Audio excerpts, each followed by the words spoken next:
Well, on the Central Coast in Soledad, the Unified School District asking employees now to return some money to them, stating that they were overpaid. KION's Anna Torrea explains what the district says happened and also talked to district staff members who did not want to go on camera but think they shouldn't have to give back that cash.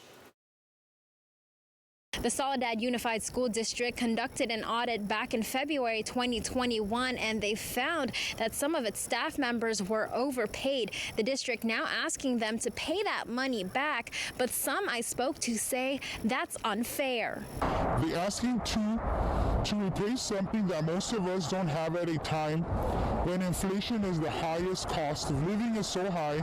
It's an insult to us. We demand the people accountable for this to pay for it. Some staff members at the Soledad Unified School District received this letter stating that during an audit, an overpayment was found. Now some district staff are having to pay back $3, while others are having to pay back more than $1,000. How are we supposed to know that we're getting overpaid when we're not the ones dealing with the business department?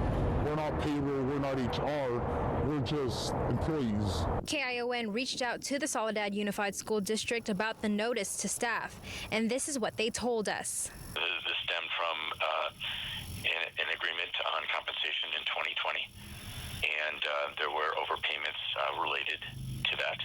And payroll mistakes that result in salary overpayments are public money and would be a gift to public funds if the district simply allowed the recipients to keep the funds. One staff member we spoke with did not want to be identified, but told us paying the money would impact her deeply.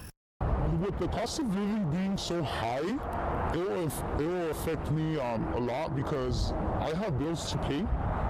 And I mean, I have a family to support, I have kids, and I'm a single parent. The district says it understands employees will not be happy about paying the money, but it is taxpayer money. But what staff members want is they can give us more time to do our research, and you know, if they are right that we do owe that money, you know, I'll be gladly to pay it back.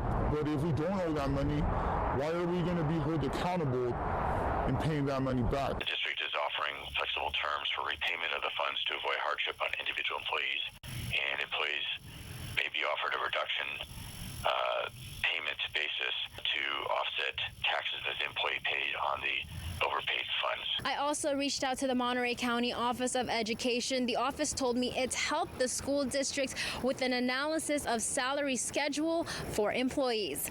Reporting in Soledad, Anna Torrea, KION News Channel 546.